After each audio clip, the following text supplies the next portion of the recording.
Hello, I'm Dennis Tucker, and I preach at Lilac Road Church of Christ in Elizabethtown, Kentucky. And I want to invite you to may take a few minutes to sit down and to study with me from the Word of God. If you can come be with us, our building is located at 1687 Lilac Road, again, Elizabeth, Kentucky. Our time services on Sunday mornings, we have Bible classes at 9:30, worship at 10:25, and then 5 p.m. on Sundays we have worship. On Wednesday nights we have Bible classes at 6 p.m. My voice may still be a little bit low. I've been battling some things as far as sinuses, and last week I got up on Wednesday and did not feel very good, so had a COVID test when I took one, and sure enough, I had COVID. And so I'm just kind of getting over that. But this lesson I plan on preaching this Sunday coming up at the Lilac Road. And I've been doing a study from the book of Acts. Not every week and not even every month, but just through the last number of years, I don't know how long now, I've been going through the book of Acts and looking at various passages and trying to glean some lessons out of it. And so this lesson here is going to be focused on the first few verses of Acts, 18th chapter. And the setting of this here is when you go back and read through the 17th chapter, it centers on three main cities. The events at Thessalonica, Paul going there and reasoning from the scriptures for 3 Sabbaths with them at Thessalonica, then going down to Berea because of persecution of Thessalonica, he goes to Berea. And there in Acts 17, verse 11, a well-known passage, and that is that these were more fair-minded than those in Thessalonica, and that they search the scriptures daily to see whether these things are so. And again, there's a ruckus goes on in Berea, so Paul leaves there and goes to Athens, which is kind of the center of paganism, if you would, of intellectual humanism and paganism all wrapped into one there. And Paul preaches to them at the Areopagus and talks to them about the true God. And many of the people there make fun of him and jeered him. And Paul leaves there. Well, there, if you go on and you're traveling, if you are familiar with the geography of the Bible in this area, you'll find that Paul's going through Macedonia and then is going down through Acacia, and he's traveling now to a place called Corinth. And so, as you look at this here, it says, verse 1 of Acts 18th chapter, after these things, parted from Athens, and went to Corinth. And he found a certain Jew named Aquila, born of Pontus. He had recently come from Italy with his wife, Priscilla, because Claudius had commanded all Jews to depart from Rome. And he came to them. So because he was of the same trade, he stayed with them and worked for by occupation. They were tent makers. And I got to think about this. I really had not, all my years of preaching had really not taught about Aquila Priscilla. I'm not sure there's a lesson in my 30 plus, almost 40 years of preaching that I've actually just focused in on this couple, Aquila and Priscilla. But it's one of those things that just by saying the name of one, if I would go to most Bible students and say Aquila and, they will automatically fill in his wife's name, Priscilla. Or I would say Priscilla and, they will automatically focus in, fill in their Aquila. It's a well-known couple in the Bible, and as I got to think about this, I got to think about it. Are there very many couples in the New Testament, especially, that we can name, especially in the book of Acts, or talked about in the letters, the epistles that was written, that focuses on a couple as they're serving the Lord? And I can't think of any. Perhaps if you are watching this and you think, Dennis, I know, and you've forgotten this couple here, or this here's a couple that we read about serving the Lord, then let me know. I don't feel as if you hurt my feelings one bit. Just let me know that I missed this. I just can't think of one. When I think through the Gospels, I think of Mary and Joseph, of course, father and mother of Jesus, as we read about in the Gospels. So Zacharias and Elizabeth, the father and mother of John the Immerser. But I don't really think about too many couples that are mentioned specifically as being servants of the Lord. And that's really kind of interesting to me, because in my travels, and Regina and my travels together, we lived in other places, and almost every place we lived at, in fact, I would take the almost out of this, I would say every place we lived at, there have been husband and wives who have stood out to us as far as their service to the Lord, the things they did at congregations. And I even was tempted to start naming off certain couples that we know, but I'm afraid to do that because sure enough, I'll leave somebody out. But some of these couples are noted because of how tirelessly they worked in male Bible classes and visiting those who were sick. Others because of opening their homes to college students and having visitors coming into their homes. And others just because of the maybe the potlucks that they have their house and just the various things that these couples had done that really stands out in our minds that reminds me of Priscilla and Aquila. And so some of them may have been elders and their wives, some of them deacons and their wives, some of them preachers and their wives we got to know.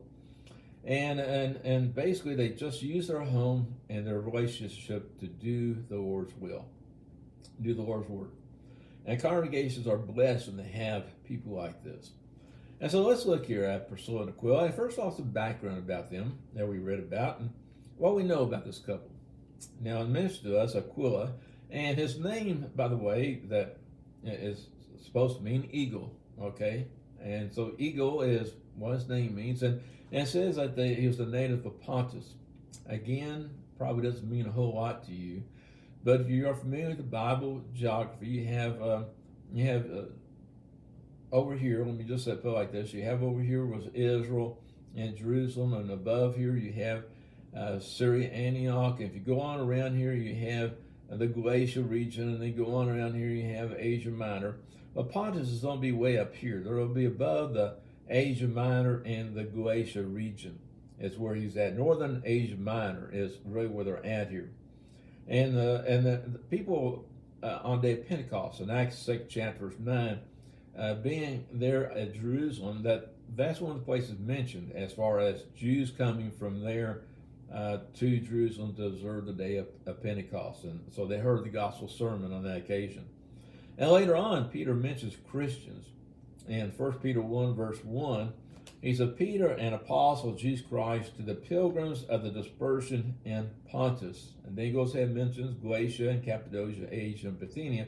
Well, these are all pretty close in region to the same place, kind of centered in that Asia Minor area.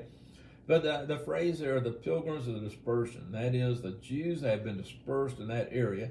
And he's writing here specifically the Christians then that had been converted. And that may answer the question we'll have a little bit later on about Aquila and Priscilla. And also what we find in this passage that they had left their home, and that is that they had left Italy because Claudius, the Roman emperor, and this is the only emperor, by the way, that's mentioned twice in the book of Acts, in Acts 11 verse 28. If you back up there and just go there, the Agabus comes to Antioch, and he stands up and shows by the Spirit that there was going to be a great famine throughout all the world, which also happened days of Claudius Caesar. And so that's the other time he's mentioned here in the book of Acts, Acts 11 verse 28, about this idea of a famine. And now here in Acts 18 chapter, and what he does is they expels them out of Rome specifically. And secular writers mention this around 49 AD. And the Jews were accused basically of being, kind of like the thorn inside of the Roman Empire. That, in fact, one source says that they were indulging in constant riots at the instigation of Christus. And that word Christus there, referring to the Jews, but some believe that what it's talking about, and this is a kind of variation of the word Christos, is where we get the word Christ from. And that is that the Jews were disputing that the preaching of the gospel. And this was creating a ruckus. Now, Rome was not very big on the idea of evangelism of religions. They did not want one religious group trying to evangelize another religious group or trying to convert another religious group. They understood that could create problems, and they just didn't want it. Early in the book of Acts, there was a point where they saw these Christians and the Jews being persecuted and the Christians as all being still of the Jewish sect. And because of they kind of stayed out because they said that's a matter of your law, that's a matter of your disputes. And so whenever they threw it, and so Rome just saw Jews and Christians being of the same religious group. And so, because of the disputes about the preaching of Christ, they simply expelled all the Jews and all the Christians out of Italy or out of Rome. And so, therefore, this couple would have been forced to have left their home and traveled into Corinth and wound up here at Corinth. And so, that's why they're there, because they had been expelled from their home. And if you've ever been in that position of having to move, especially under unfavorable circumstances, you know how hard that is. And here they are now, and so we're introduced to them, and there's some things about them we don't know. Okay, let's just acknowledge this. One is that we don't know if they had already obeyed the gospel before they met Paul. This here passage doesn't really say that Paul converted them or Paul taught them the gospel. And so had they already been knowledgeable of the gospel? Well, we know the gospel had people from Pontus was there on the day of Pentecost in Acts 11, chapter 9, as mentioned before. And so it's possible that those people had gone back up there to Pontus and had preached the gospel and had, excuse me, I said earlier that my still has some effects of this code, but it's possible they had actually had converted them up there in Pontus. If Paul converted them, he doesn't mention them in his letter to the church of Corinth, the 1 Corinthians. He talks about in verses 14 through 16, those who had baptized, and they're not mentioned there, so we don't know. What we do know is that there's some things mentioned in the passage. Specifically, I want to focus on them, not really Paul, but upon them, specifically. The main instance of this lesson. And one is, it mentions they were tent makers. Now, I guess we're all subject to our own society and things we're used to. Let me get a drink here. But when I think of tents, I think of the modern day tent. I think about maybe a Boy Scout tent, or I think about we have a tent every now and then we've gotten out that it's probably about 10 by 10 tent, but it's really light and it's flexible, and it's not very heavy. But tents at that time period were very heavy, very sturdy, in that people lived in them on a day-by-day basis, and to move them was a big chore. They had to carry heavy things, so they were involved in making these heavy tents, and they had to craft them. They were skilled in doing this here, and so much like others we read about in the New Testament, for instance, their occupation of Peter, Andrew, James, John were all fishermen. Lydia was a seller of fine purple. So here, this couple here was involved in making tents. And Jews were expected to have a craft, by the way, that fathers were supposed to teach their sons a craft so they could provide for their families. In fact, there's a Jewish saying, and perhaps you've heard this before. If you have, I apologize, but the Jewish saying is, a father who does not teach a son a craft or a trade is teaching his son to be a thief or to steal. And so this couple here was doing that, much like Paul was also a tent maker. And just kind of keep in mind here that Christians are expected to work, provide for families.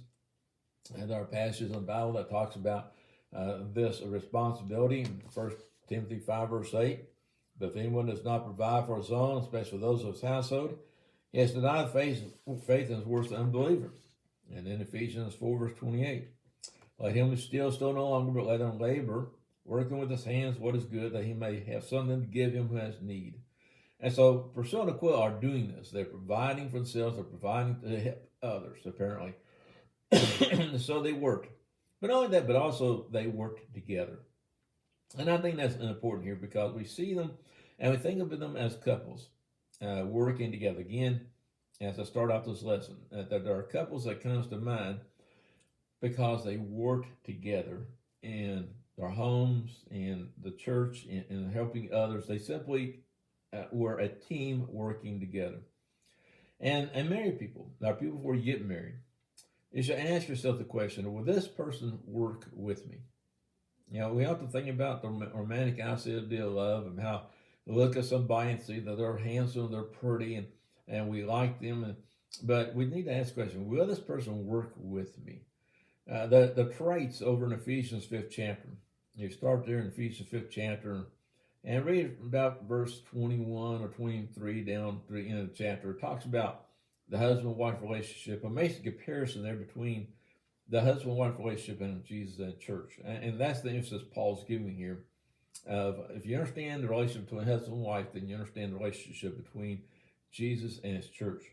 But in describing that relationship, it mentions things such as to be submissive and to treasure and to honor and to treat your wife as your own body. And as you read through that list there, that's not just given to be fancy words to say at a wedding, but these are things that describes couples who are going to be on the same team.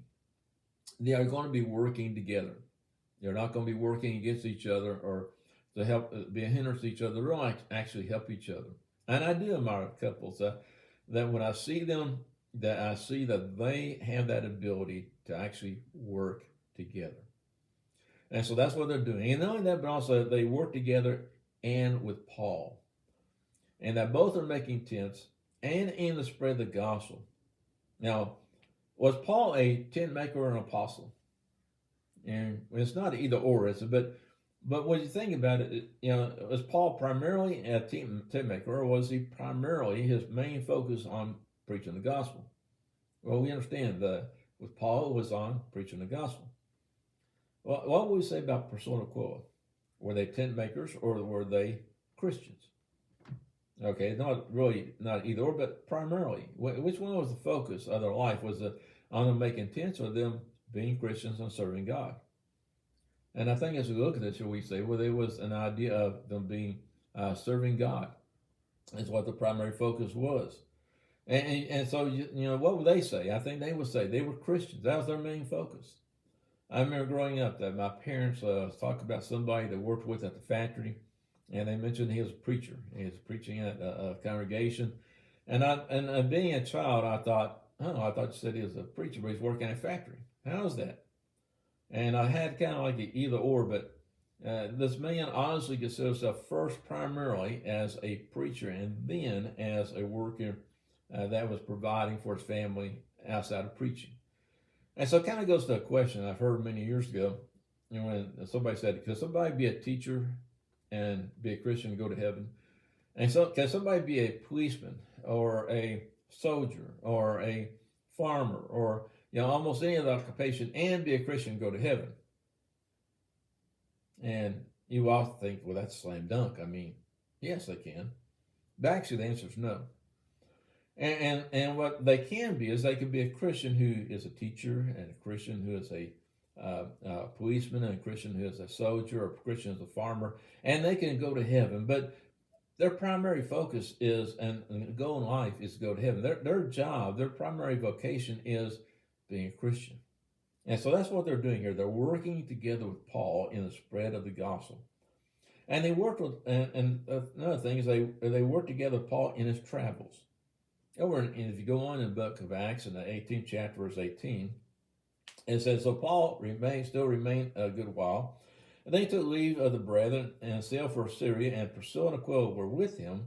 He has here cut off in Cenchrea, and he also taken a vow, and came to Ephesus and left them there, but he himself entered the synagogue and reasoned with the Jews.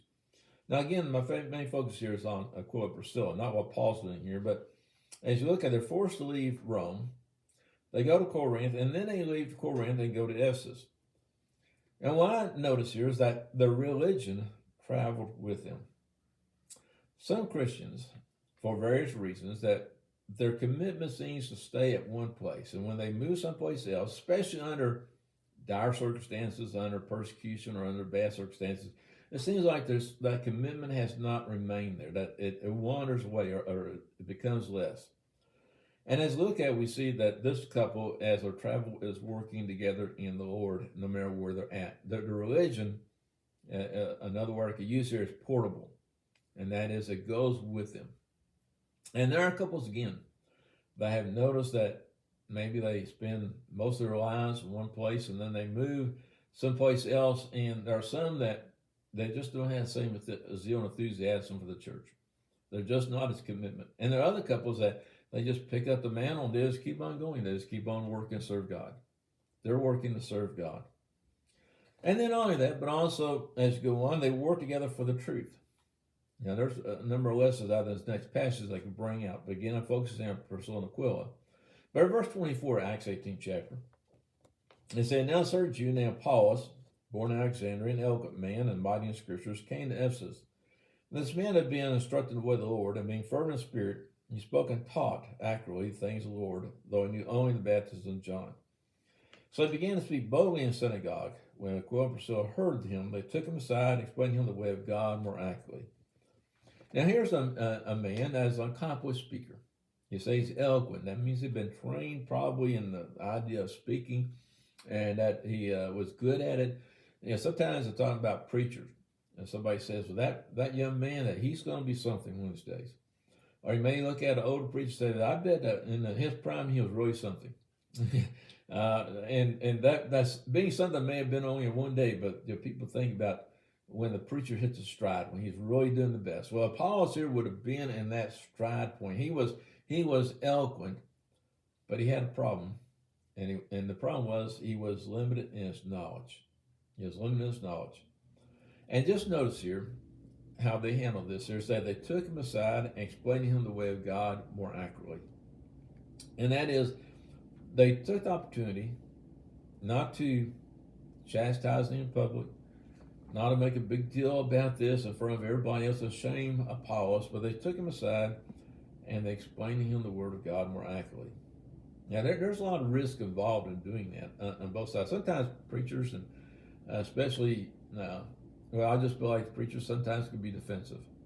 People, they come and sometimes they could be very accepting. Sometimes people, as they come to a preacher and say, "I think you've missed his point," that the way they do that is the wrong way, and that they may be, kind of like trying to win an argument instead of trying to defend the truth. And this here couple apparently has a way about doing this where they reasoned with him.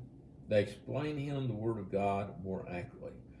And that's something to be said about people. When you see somebody that you think is wrong, sit down the Word of God and explain what you mean to them. But then another thing about them is that they worked with devotion.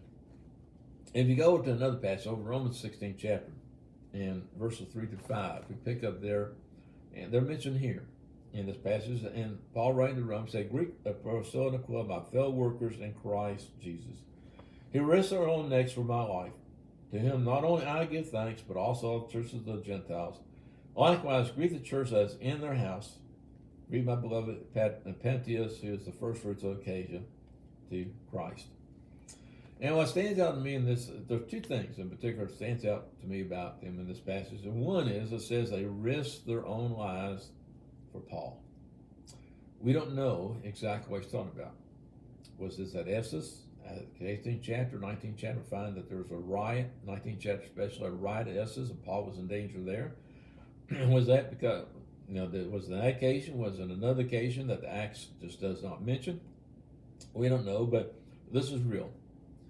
And it was a real danger to Paul, and they were willing to risk their lives. And I want to understand here, their lives for Paul. It's one thing to risk your life. It's one thing to risk persecution yourself. It's another for persecution of somebody you love. But they were so devoted to the cause of Christ that they were willing to die together, to die in defending the gospel of Christ. And that is a deep devotion. I mean, that's a real devotion, I think, we look at. And again, there are a couple you look at that you realize that they are devoted to serving God with all their might, with all their being. And the second thing that really stands out to me about them, they said the church in their house. And that, I take that to mean the church that met in their house. It could refer to simply the Christians that were part of the household.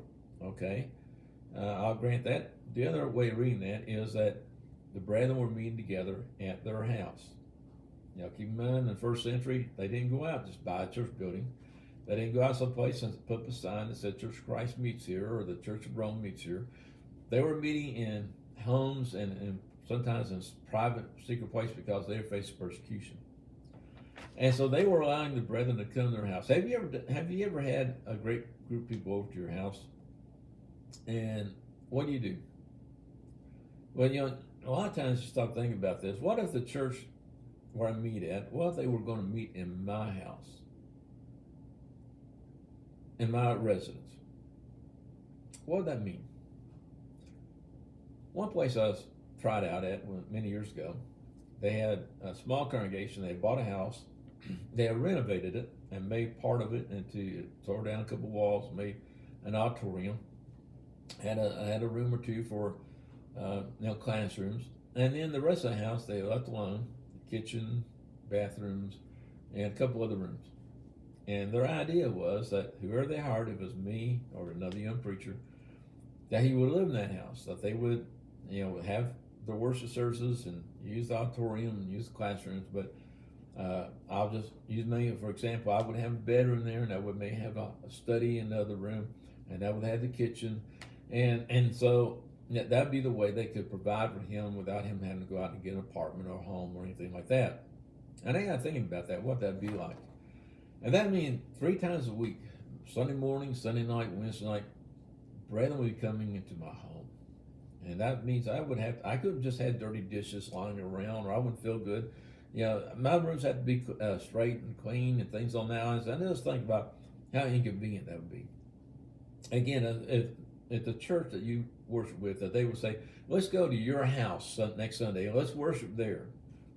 There are probably things you would do, that you start dusting, cleaning, and making sure things are straight. That is inconvenient. I mean, there's a lot of inconveniences on that lines. And so they were not just experiencing the danger of the church being their house, but also the inconvenience of it. And so again, that shows me the devotion they had. And as you look at this here, the last passage that they're actually mentioned in the Bible is in 2 Timothy 4, verse 19. And there's a great Aquila and Priscilla and the household of Onesimus. As you look at that there, the only thing I want to drag out of this passage here is that this is the last letter Paul writes before his death. And this couple was one of the last people that he mentions in his writings. They were on Paul's mind as he is facing certain death, which shows how much Paul really appreciated them, how much Paul loved them. And I think there's a big lesson there as far as that people that are serving God this way, couples that are serving God this way, that congregations need single Christians. I preached a series of lessons last year about that. I don't want to minimize single Christians serving God. They need young Christians and old Christians to serve God. We also need married couples working together to serve God. The Bible does not give a list of the elders' wives, the qualifications they have to have, but the elders have to have wives. They have to be married men. The deacons have to be married men. And anything, all times that these wives, the preachers' wives, they are making sacrifices for the cause of Christ. Again, working together for the good of the gospel. And so we look at this here and just think about how immeasurable their value is to congregations, and how blessed congregations are and the brethren are because of couples like Aquila and Priscilla. And we just need to appreciate them and think about being that couple, being like that, emulating them in our lives. And so be willing to work, be willing to work together, be willing to work together for the cause of Christ, be willing to work together for the cause of Christ no matter where we're at. Be willing to have that devotion so as to risk your lives to suffer and be inconvenienced for the cause of the gospel. These are all things we need to do. I appreciate you watching this program.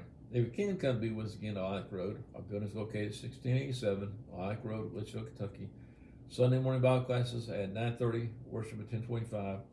Then at 5 p.m. worship on Sundays, and Wednesday nights 6 p.m. Bible classes. I appreciate you watching. Feel free to share this. Feel free to hit the like button. Feel free to make comments. If you think of a couple that I did not think of, and the New Testament has talked about serving God together, let me know.